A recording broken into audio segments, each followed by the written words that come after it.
मजा मिलल जवन शादी के बाद में ऊ मजा मिलल कुंवारे में। मजा मिलल जवन शादी के बाद में ऊ मजा मिलल कुंवारे में। जी हाँ, आप सब कैसन बानी जाइए भैया। और हमरा पूरा आशा बा, हमरा पूरा विश्वास बा कि आप लोग मस्त होखब जा, खुश होखब जा, तंदुरुस्त होखब जा। और हम बानी आप सबके भोजपुरी गायक व गीतकार नीतीश सिंह। हम सबके जे भी बड़ बुजुर्ग यूट्यूब चैनल पर हमार जुड़ल बाटे सबके गोड़ लागतानी हे भैया। और रउआ सबके बीच में बहुत ही ज़बरदस्त, बहुत ही लाजवाब हमी ऑर्केस्ट्रा सॉन्ग लेके आ गइल बानी।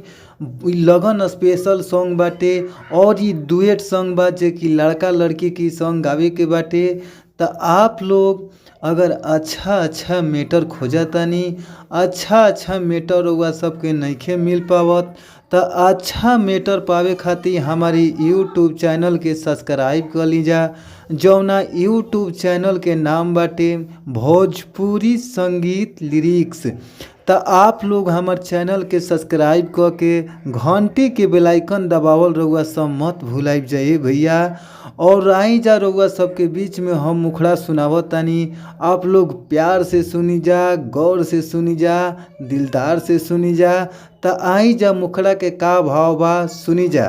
कहे के भाव बाटे, लड़का का बोल है।